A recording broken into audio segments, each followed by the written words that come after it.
Bueno, estamos acá en el Instituto de Filosofía Práctica, para los que no conocen.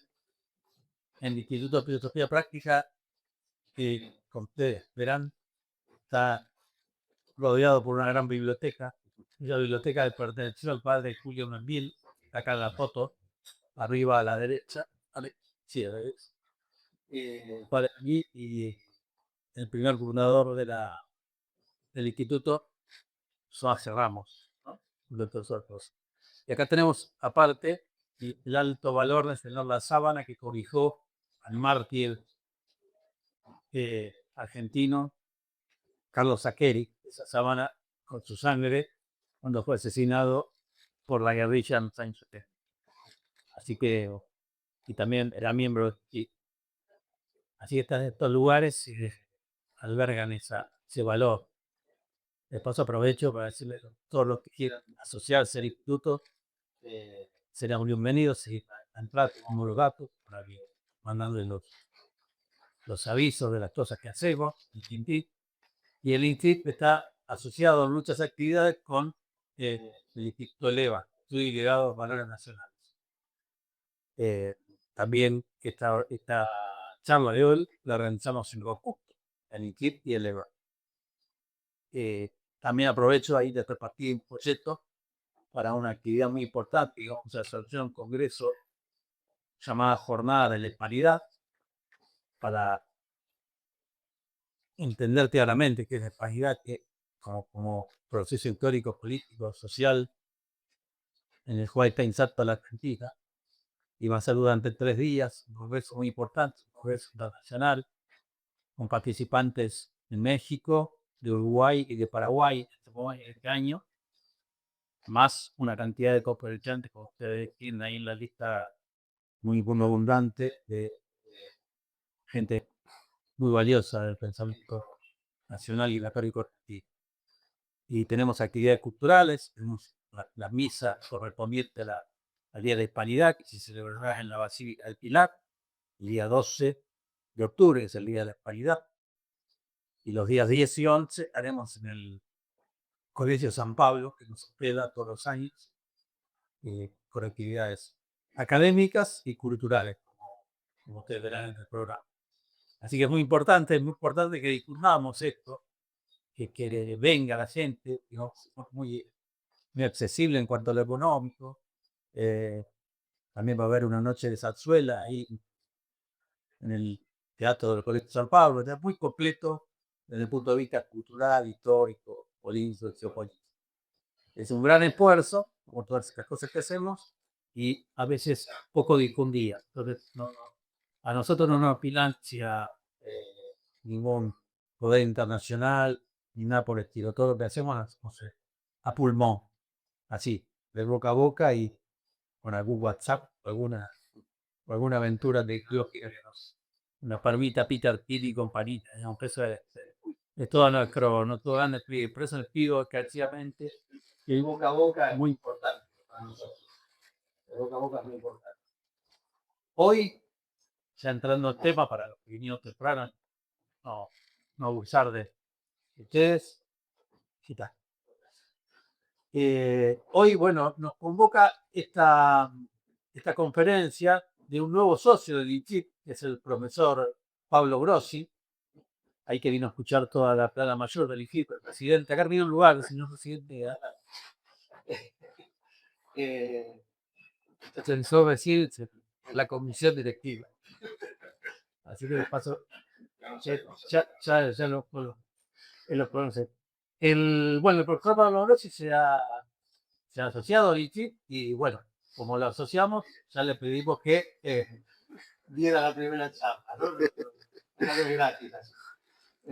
No, seriamente. Y bueno, también estamos en estas cosas, ¿no? Y yo creo que hay que entender, el Instituto de Filosofía Práctica y el EVA,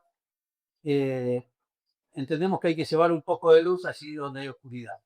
Y pusimos hoy lo que no te contaron de la Odisea.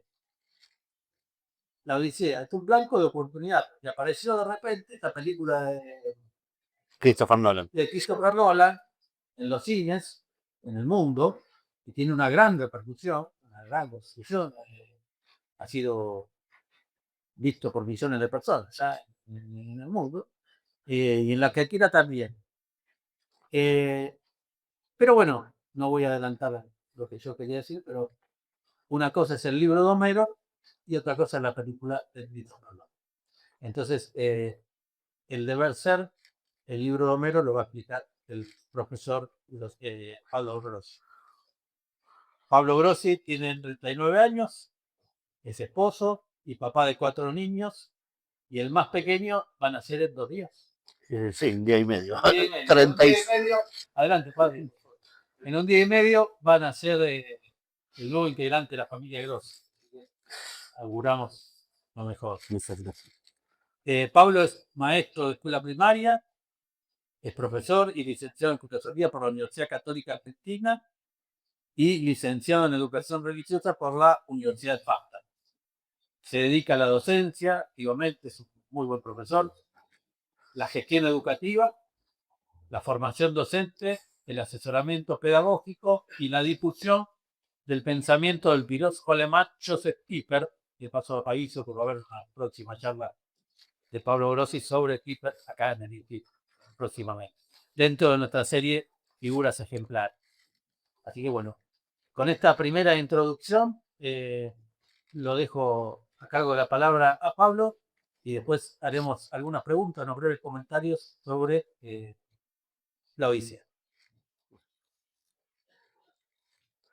Bueno, muchísimas gracias, Gabriel. Muchas gracias, amigos del INFIP y del EVAN.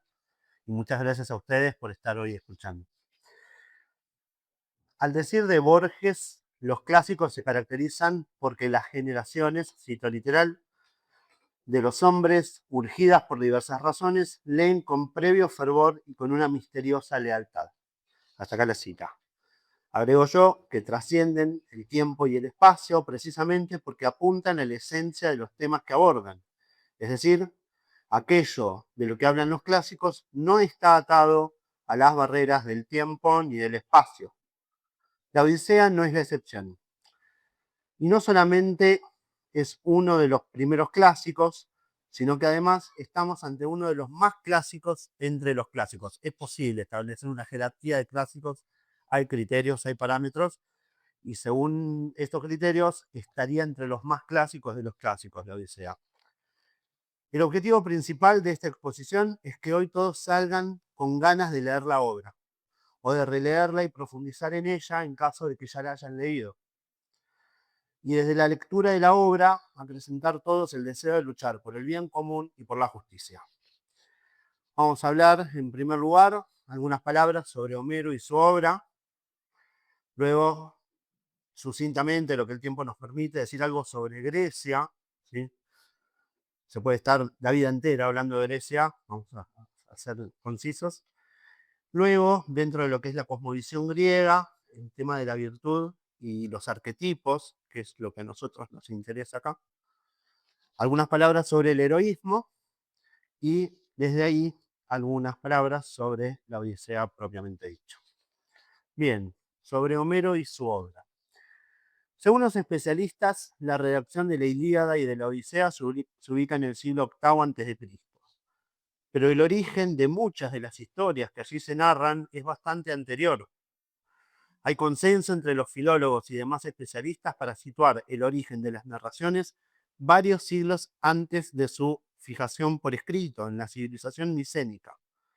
Durante siglos, al igual que sucedió con otros elementos culturales del mundo antiguo, las historias fueron transmitidas de generación en generación a través de la tradición oral hasta llegar al siglo VIII a.C., que fue donde fueron volcadas por escrito. El formato poético de las historias es lo que ha posibilitado su memorización y transmisión oral. Autores como Joseph Pieper, Leonardo Castellani o Alberto Caturelli han desarrollado largamente el valor que tiene la transmisión oral a lo largo de las generaciones, tanto para lo que es el plano natural, la tradición con minúscula, como para el plano sobrenatural, que es la sagrada tradición con mayúscula. La crítica racionalista que pone todo en duda, salvo sus propios dogmas, arrancó temprano con el caso de Homero, puesto que ya en la antigüedad surgieron voces que cuestionaron la existencia histórica del autor. La suerte que corrieron Sócrates, Salomón y el mismísimo Jesucristo también la corrió Homero. Ahora bien, los argumentos que esgrimían para tal fin no distaron mucho de lo que luego emplearon los racionalistas modernos. Cabe aclarar que ninguno de estos argumentos porta la fuerza suficiente como para concluir que Homero no existió. Pasando al tema de la obra, queremos destacar tres bondades que posee la obra, pero de las cuales a su vez podríamos destacar muchos otros más, como si dijéramos bondades derivadas, ¿sí? ¿Por qué es importante hoy leer la Odisea? En primer lugar, como ya hemos dicho, hacer un clásico entre los clásicos porta mensajes aptos para el ser humano de todo tiempo y todo lugar. Nos habla también a nosotros. En segundo lugar, encarna una parte de la metafísica y la ética que Grecia le heredará luego a todo Occidente. Y en tercer lugar, a través de una pluma que cuida el pulcrum, la estética, la belleza del texto, narra tempranamente en la historia de la cultura una serie de aventuras arquetípicas. Antes de continuar, quiero precisar algo. Estamos enmarcados en una etapa de la historia catalogada como prefilosófica.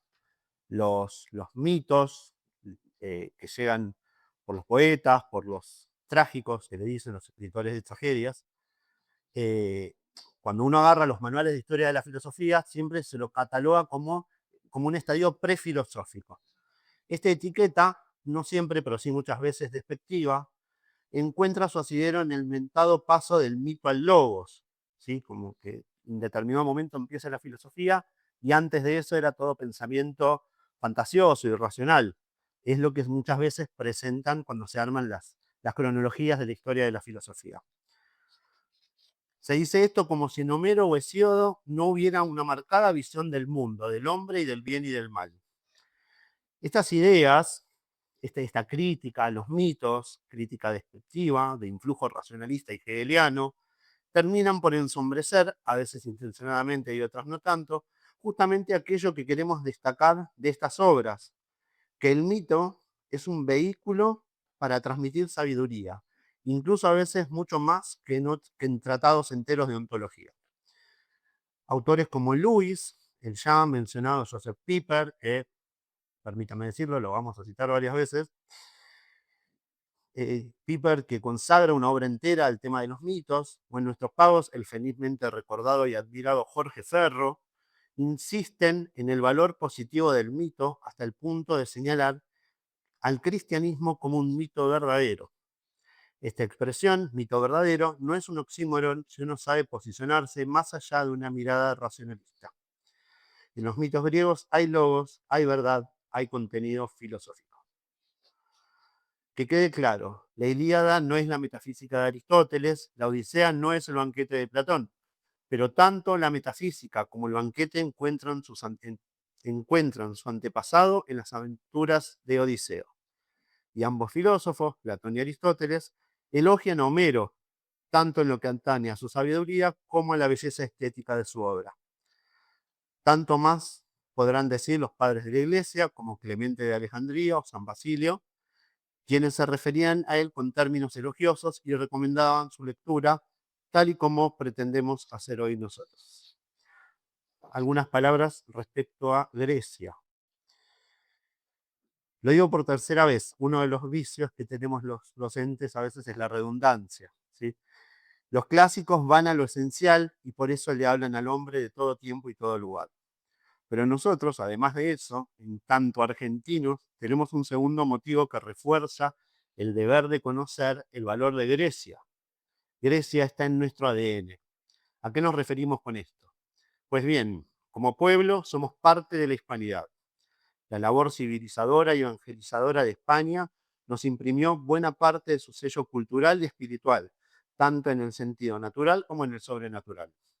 A su vez, España es hija de la cristiandad europea, la cual a su vez es hija de Grecia y de Roma. El doctor Alberto Caturelli, en algunas de sus obras, sintetiza nuestra matriz identitaria con la fórmula greco-romana ibérico-indocatólica. Respecto a la importancia de Grecia para la tradición occidental cristiana, el padre Alfredo Sáenz lo expresa de la siguiente manera, cito: Refirámonos ante todo al aporte griego. Al comienzo, los padres de la Iglesia mostraron serias vacilaciones en aceptar el contenido del pensamiento heleno, juzgando que con la buena nueva que era el Evangelio ya bastaba y sobraba. Los filósofos griegos eran considerados poco menos que como los heraldos del demonio. Pero luego dicho prejuicio comenzó a ceder y algunos padres, sobre todo de la escuela de Alejandría, se abocaron a la tarea de rescatar a Platón, Aristóteles, los trágicos y poetas griegos, poniéndolos al servicio de la doctrina católica. Clemente de Alejandría llegó a afirmar, no sin cierto atrevimiento, que no eran dos los testamentos, sino tres: el Antiguo Testamento, el Nuevo Testamento y el Testamento de la filosofía griega. ¿Quién es Platón sino Moisés que habla en griego? De este modo, los padres de la Iglesia constituyeron una especie de eslabón entre la Grecia clásica y la naciente Europa. Llego hasta ahí con la cita. Por su parte, el doctor Antonio Caponeto, al referirse al mismo tema, asegura, cito: consideramos sencillamente, con la mejor tradición historiográfica de la Iglesia, que cabe una interpretación cristiana de la antigüedad clásica, y que la misma nos la hace ver y entender como una preparatio evangélica, como una prefiguración del mensaje revelado, como una anticipación de la plenitud de tiempo y de espacio que significó la encarnación. No es solo una continuidad genética al modo historicista, es una relación frontal, como la que guardan las ramas más altas respecto del leño madre. Los seminaverbi crecieron bajo el cielo de la Hélade y al calor de la lumbre romana, y anunciaron recónditamente el misterio de Dios uno y trino, generador y padre del único mundo conocido. Semillas plantadas por una sola mano fructificaron con el sello del divino sembrador, y asomaron los tallos y los brotes en paisajes tantas veces oscuros y tenebrosos, al modo de una ráfaga de sol. Semillas transfiguradoras de la realidad y anunciadoras de una buena nueva, vestigios del Génesis universal e irrepetible.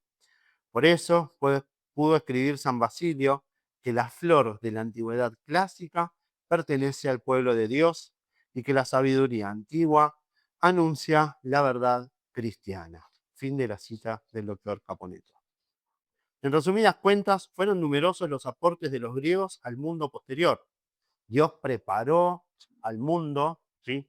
Eh, envió a Grecia con la misión de ir sembrando en el orden natural el terreno sobre el cual después iba a germinar el Evangelio. Entre estos aportes destacamos principalmente, no únicamente, pero sí principalmente, el papel de la filosofía. Y dentro de las ramas de la filosofía, hacemos especial énfasis hoy en la ética. Si bien existe una preeminencia de la metafísica por encima de la ética, lo que más se destaca en la obra que nos convoca hoy, que es la Odisea, es la cuestión ética.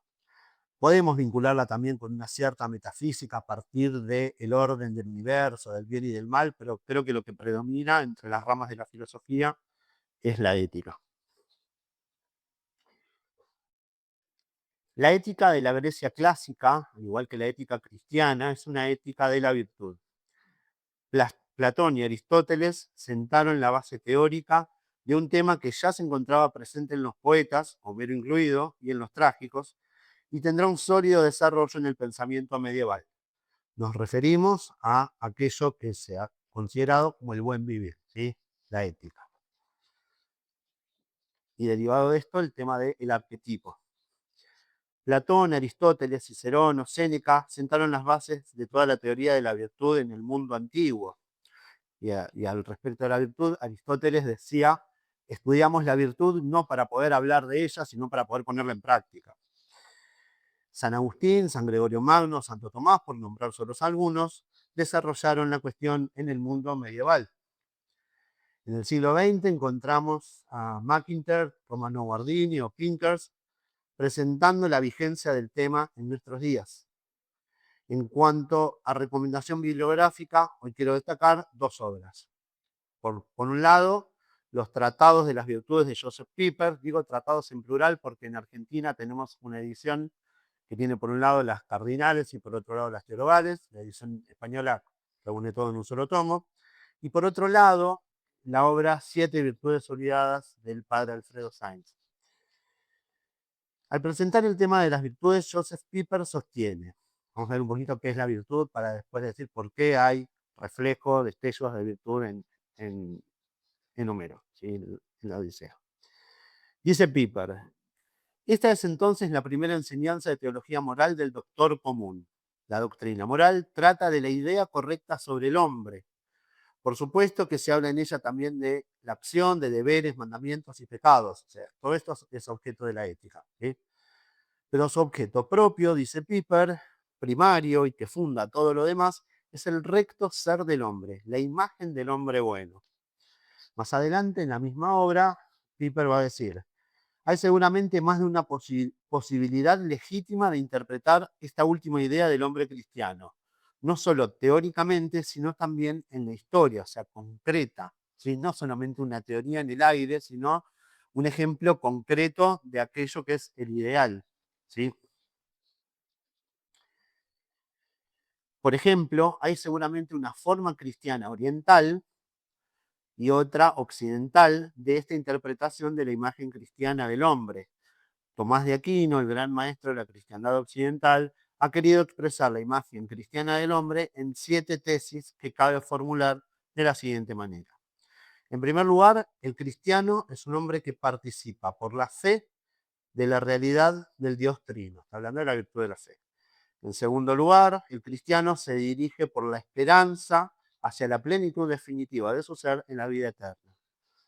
Tercero, el cristiano se orienta por la virtud divina de la caridad a Dios y a su prójimo con una afirmación que supera toda capacidad natural de amar. O sea, en los 3 primeros lugares tenemos las teologales, ¿sí? La fe, la esperanza y el amor. Cuarto, el cristiano es prudente, es decir, no deja que el sí o el no de su voluntad ofusque la visión de la realidad, sino que hace que el sí y el no de su voluntad dependan de la verdad de las cosas reales. Está hablando de la prudencia. La prudencia es la virtud según la cual nos regimos y tomamos decisiones en función de lo que la realidad nos muestra, ¿sí? Y esto después lo vamos a ver acá. Y esa parte, la prudencia, la madre de las demás virtudes. Si no hay prudencia es difícil que se den las demás. Al ser la que capta el mundo y obra en consecuencia, de alguna manera le va a imprimir el sello, le va a dar la justa medida, dice Piper, a la justicia, a la fortaleza, a la templanza y a todo lo que se deriva de ahí. Sexto, el cristiano es fuerte, es decir, está dispuesto a ser herido por la verdad y por la realización de la justicia e incluso recibir la muerte si así debe ser. Otra vez estamos ante un tema que lo vamos a mencionar luego para hablar de Odiseo, ¿sí? La virtud de la fortaleza, también ya me anticipo algo, es lo propio del héroe, dice Piper, ¿eh? Esta capacidad de padecer un mal porque sé que en ese padecimiento, en la resistencia, en la superación de ese mal, encuentro la posibilidad de un bien mayor al mal que recibo. Séptimo, el cristiano es moderado, es decir, no permite que el deseo de poseer y de gozar se vuelva destructivo y antinatural. Fin de la cita de Piper. Llamamos virtudes a los hábitos buenos. Entendemos por hábito no una repetición fría y mecánica de acciones, sino una segunda naturaleza adquirida por repetición consciente, racional, deliberada de actos buenos. Yo adquiero una virtud en la medida en que, repitiendo buenas acciones una y otra vez, lo incorporo y lo asimilo para después ponerlo en práctica sin esfuerzo, sin pensarlo demasiado, de manera automática, ¿sí? Eso sería la virtud entendida como lo entendieron los clásicos. En un mundo que parece encogerse de hombros frente a la pregunta por el bien y el mal, digo parece porque después el mundo tiene todo un canon muy determinado de buenas y de malas acciones, la virtud es precisamente lo que nos permite decir nosotros que es una buena persona. Tanto es así que se podría decir que una buena persona no es otra cosa que una persona virtuosa. La virtud consiste en la predisposición interior estable para obrar el bien. Es la tendencia añadida a la naturaleza a obrar según la realidad me lo demanda, como describíamos recién a la prudencia.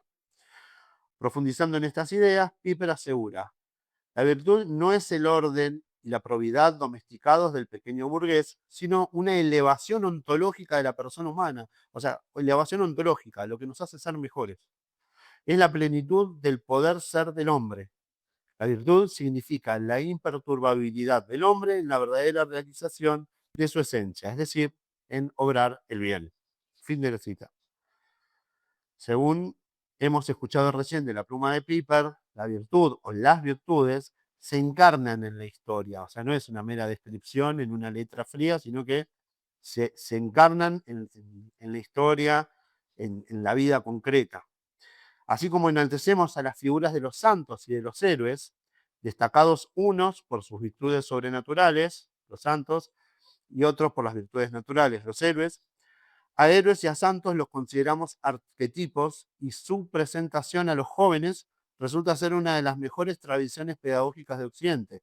Ahora bien, los héroes pueden ser reales, como el general Don José de San Martín o el teniente Esteves, o pueden ser personajes ficticios como pueden ser Spider-Man, el Zorro o el protagonista de la Odisea, el gran Odiseo. Cabe aclarar que no basta el tener alguna virtud para ser considerado un héroe. Ciertamente el héroe tiene virtudes, pero no cualquier virtud transforma a una persona en héroe, ¿sí? Nos detendremos brevemente en este punto, nuevamente bajo la guía de Joseph Piper, quien desarrolla todo un artículo al respecto, sobre el tema del heroísmo, ¿sí? ¿Qué es un héroe para Piper? Piper comienza su artículo quejándose de la falta de héroes a la antigua, entre comillas, en la literatura contemporánea. Cabe destacar que a lo largo de su obra, nuestro autor señala una veintena de conceptos fundamentales que han sido adulterados según el modo en que se los entiende hoy, ¿sí?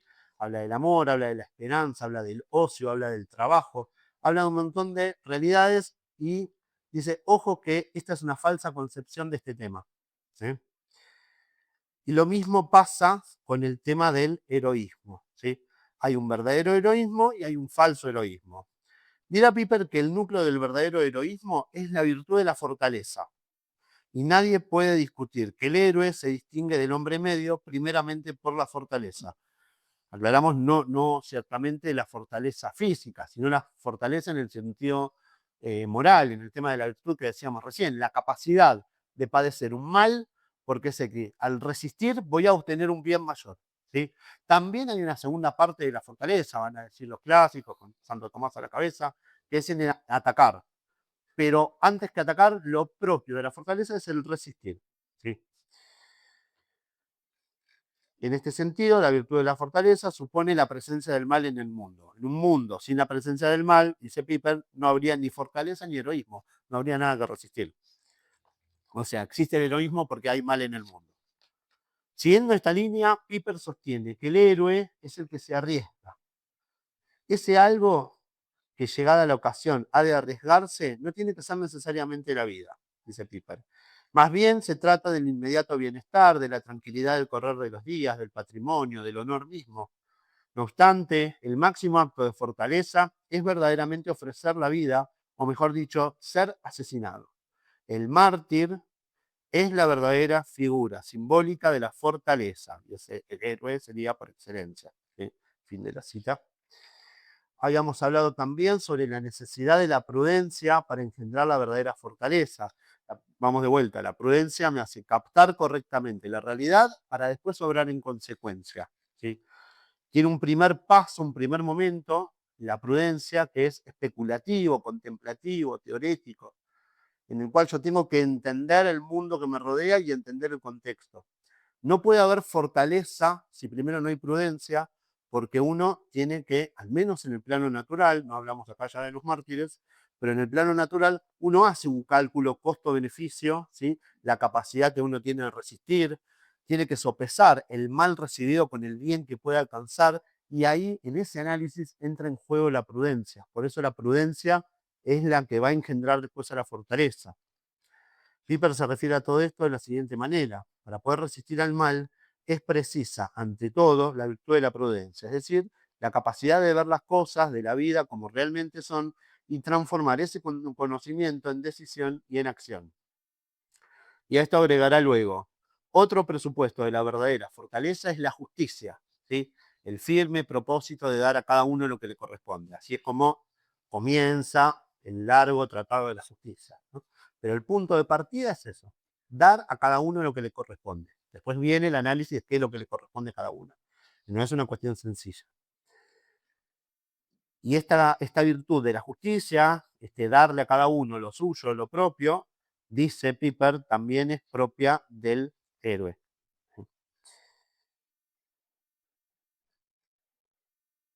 No, la valentía del malhechor es un absurdo. Acá. No hay héroes criminales, porque la justicia también va asociada a la idea del bien.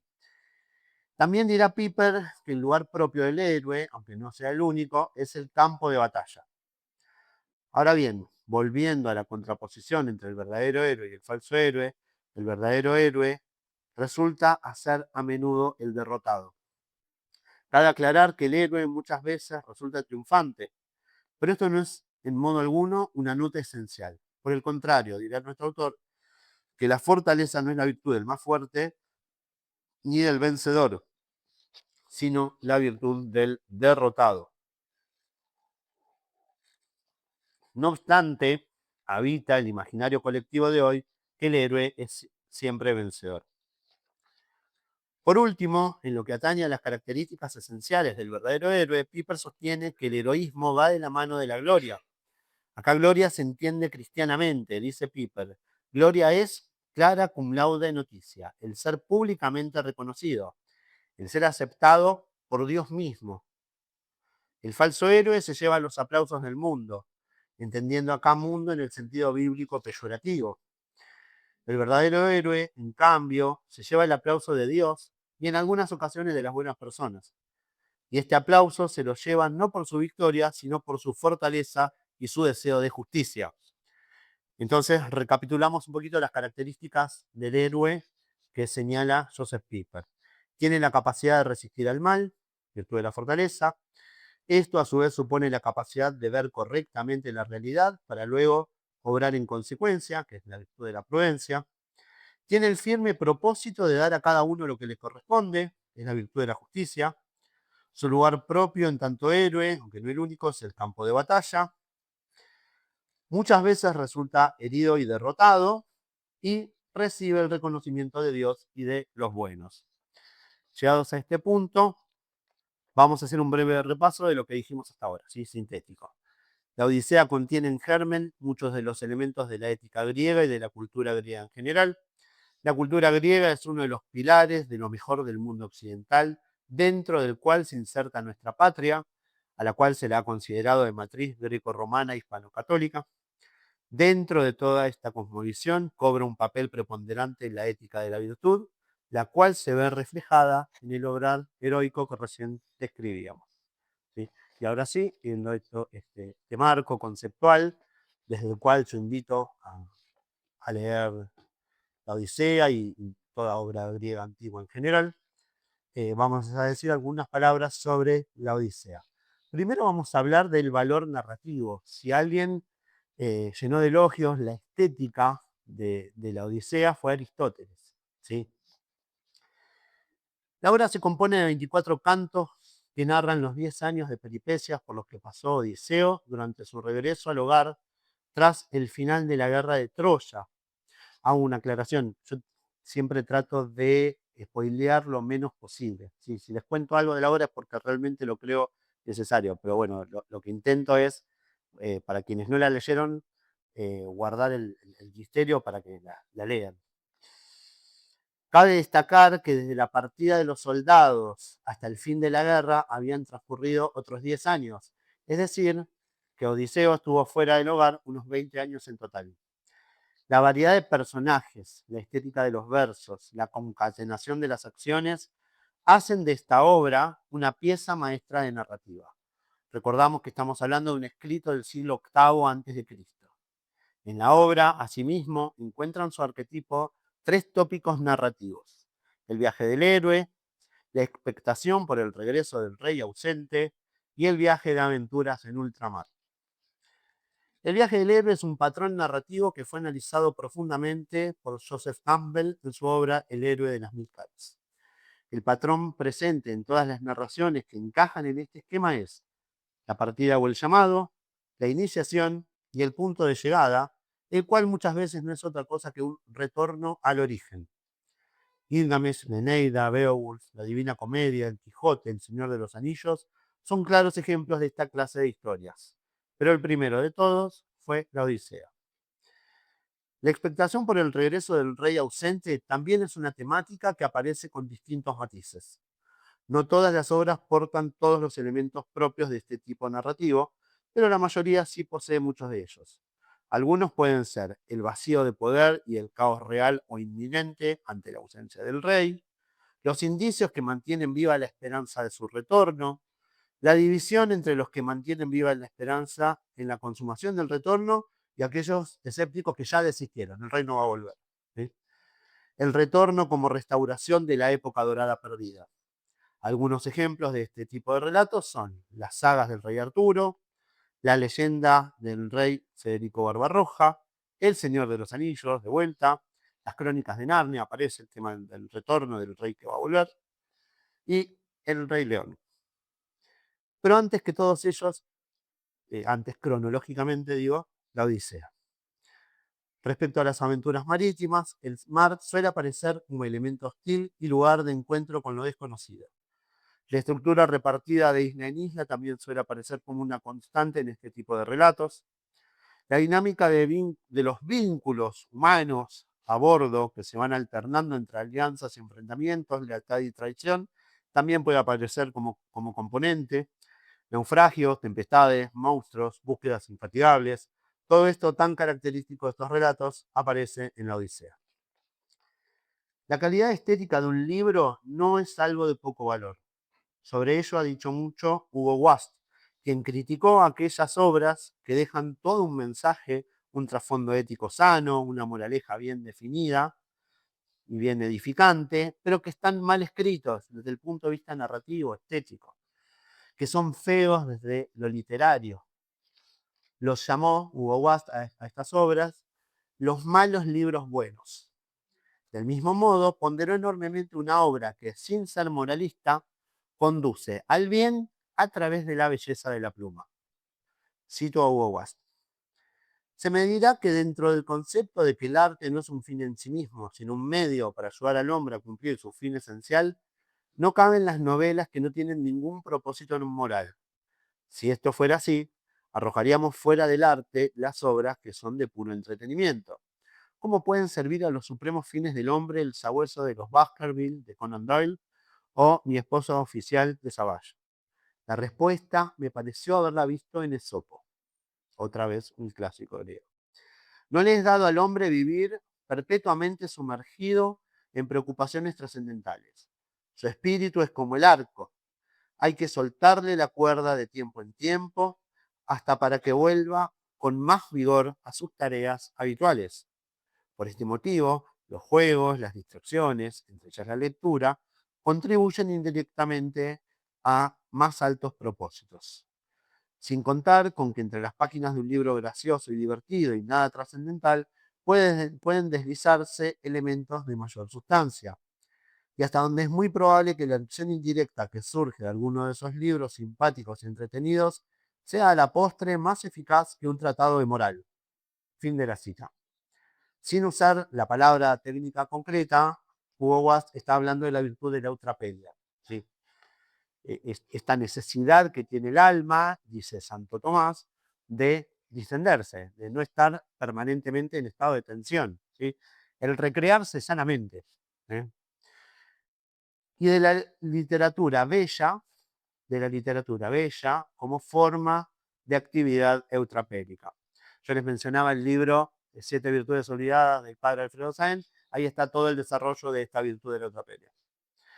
Ahora bien, estamos ante una obra que no solo está muy bien escrita, sino que también, según ya dijimos, presenta retratadas en palabras las acciones de personajes que, con sus luces y sus sombras, son virtuosos. ¿Cuáles son las virtudes que aparecen en la Odisea? Enumeraremos algunas, ¿sí? Podemos encontrar más. Yo, para no extenderlo demasiado, en primer lugar, la hospitalidad, asociada sobre todo a a la figura de Zeus. Esto está en Canto 9, lo voy a leer para leer un poquito de acá. Canto 9, los versos 270 a 271.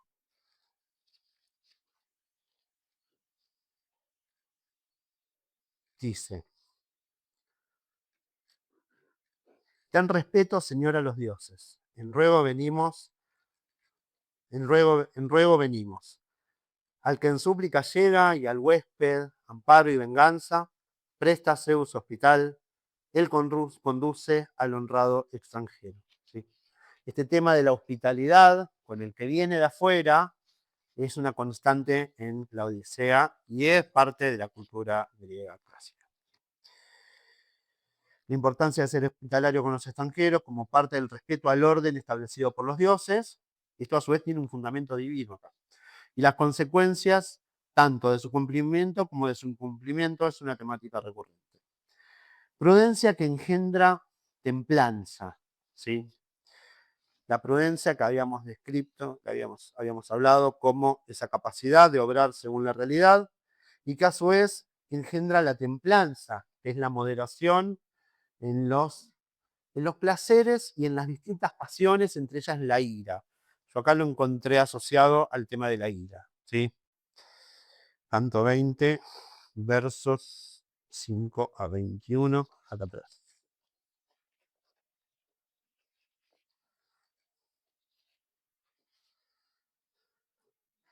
Tal Ulises yacía sin dormir, meditando ruinas para aquellos galanes. Salían en esto las siervas, que en la noche de tiempos atrás se ayuntaban con ellos, divirtiéndose al paso entre sí, como con sus chanzas y bromas, y en el pecho del rey escondióse la ira. Dudaba, repasando mil cosas en mente y entrañas, si habría de saltar sobre ellas y darle a todas la muerte, o dejar que se uniesen aquellos soberbios galanes otra vez la postrera. Y así el corazón le ladraba, como ladra la perra que ampara a sus tiernos cachorros cuando ve a alguien extraño y se apresta a luchar. Tal Ulises le ladró al corazón indignado de tales vilezas, pero él le increpó golpeándose el pecho y dijo: calla ya, corazón, que otras cosas más duras sufriste, como el día que el cíclope de fuerza sin par devoraba a mis valientes amigos. Tú allí te aguantaste y al cabo, con la muerte a la vista, mi ardid te sacó de la cueva. ¿Sí? O sea, está viendo el desastre que hicieron en sus años de ausencia y está con ganas en ese momento de la lectura de descargar su bronca contra las sirvientas, que terminaron traicionando a la reina y poniéndose del lado de los que venían a pretender la mano de Penélope. Entonces se hablaba a sí mismo diciendo: aguantate, aguantate, no te dejes llevar por la ira, para después dar el golpe maestro. ¿Eh? Pero esto de la templanza, esto de refrenar la ira cuando corresponde refrenarla, hay situaciones en las cuales no corresponde y hay situaciones en las que sí, eh, aparece a lo largo de la historia en más de una ocasión. En otras no, en algunas otras se deja llevar por la ira. Eso lo vamos a reservar para el final. Sí. La solercia, otra virtud. ¿Eh? La solercia. La solercia es una parte integral de la prudencia. Es la capacidad de responder rápido ante las situaciones imprevistas, rápido y de manera eficaz, porque uno puede responder rápido y torpemente. Es frente a un problema, salir al paso del problema de manera inteligente y resolviendo la cuestión. ¿Sí? Una cosa es resolver un problema tomándose tiempo, analizando la situación, como los clásicos nos enseñan, pero cuando las cosas surgen, cuando las papas queman y hay que actuar rápido, es la virtud de la solercia la que nos permite salir airosos. ¿Eh? Bien, entonces, ¿con qué lo asocio yo esto de la solercia? Con la astucia, con esa picardía que tenía Odiseo, que es una de las características con las que más se lo describe, ¿sí? Y para ilustrar esto, vamos al canto 9, verso 354. Aquí está. Es una parte memorable de la obra.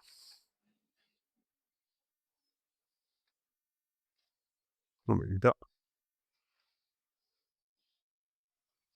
Ahí no, lo marqué mal. Sí, acá está, disculpen. Tal le dije, cogiólo y bebió con deleite salvaje todo el dulce licor y pidióme sin pausa otro cuenco. Dame más, no escatimes, y sepa yo al punto tu nombre. Estaba ahí en el diálogo con el cíclope. ¿Sí? Te he de hacer un regalo de huésped que habrá de alegrarte. Nuestro fértil terruño también a nosotros da un mosto de racimos egregios que nutre la lluvia de Zeus. Pero este es efluvio de néctar y flor de ambrosía. Tal habló, yo brindéle de nuevo el vino tostado y hasta 2 veces más. Y las 3 lo apuró en su locura. Mas después que el licor empezaba a rondar las entrañas del cíclope, volvíme yo a él con melosas palabras. Preguntaste, cíclope, cuál era mi nombre glorioso, y a decírtelo voy. Tú dame el regalo ofrecido. Ese nombre es ninguno. Ninguno mi padre y mi madre. Me llamaron de siempre y también mis amigos. Tal dije, y con alma cruel al momento me dio la respuesta. A ninguno me lo he de comer el postrero de todos, a los otros primero. Hete ahí mi regalo de huésped. ¿Sí? O sea, lo estaba engañando el cíclope diciéndole que se llamaba ninguno y después eso hasta tiene matices humorísticos en la obra. Y así vamos a encontrar en todas las peripecias que vive Odiseo que su principal característica es la astucia, la salida rápida. ¿Eh? Y por último, la virtud de la piedad. ¿Eh? La piedad atraviesa toda la obra. ¿Qué es la piedad? Es una virtud anexa a la justicia y de ella se desprende tanto el respeto a Dios, un respeto, si se quiere, en el orden natural. Fíjense que la justicia, perdón, la piedad, lo mismo que la religión, para Santo Tomás, son derivadas de la virtud natural de la justicia, porque ve que es algo de orden natural, el respeto a lo divino, el respeto a lo sagrado. Y si uno mira en los pueblos primitivos, en los pueblos antiguos, esta cuestión del respeto a lo sagrado está presente con el paganismo, con los errores, con todo lo que uno le puede señalar. Pero los pueblos primitivos vieron, mejor que en nuestra época neopagana, el tema del respeto a lo sobrenatural. ¿Sí? Entonces, eso está en la piedad. Tanto lo que atañe a la familia, el respeto, el amor a la familia, a los antepasados, el respeto por los difuntos, ¿sí? Es parte de la virtud de la piedad y son cuestiones que van apareciendo a lo largo de toda la obra. Bien, vamos a las conclusiones. Odiseo es un héroe en el sentido clásico, o sea, es un héroe clásico y al modo clásico de entender el heroísmo también, puesto que además de las virtudes recientemente mencionadas, cumple con los requisitos heroicos que propone Joseph Pieper.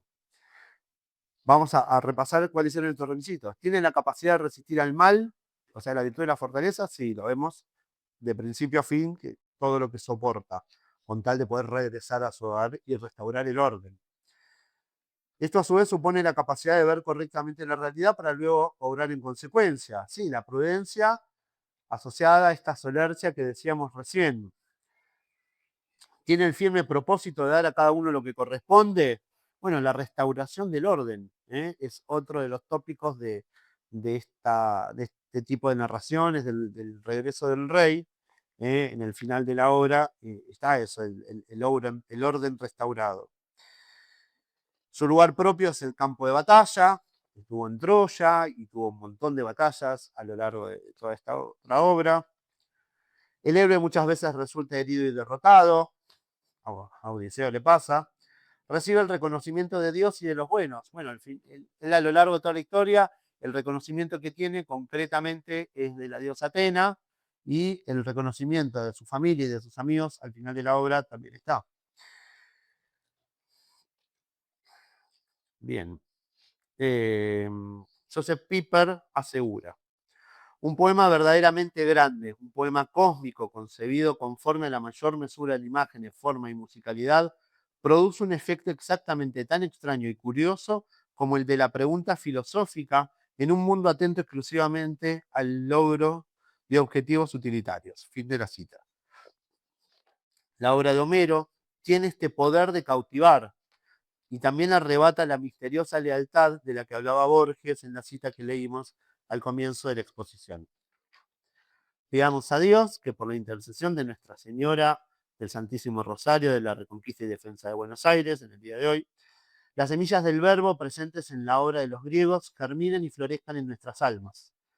Que tengamos la lucidez de ver en la Odisea uno de los poemas fundantes de nuestra civilización greco-latina, hispano-católica, y que tengamos el coraje también nosotras de luchar por un mundo más justo y ordenado, movidos por el amor a Dios, a la patria y a nuestras familias. Muchas gracias.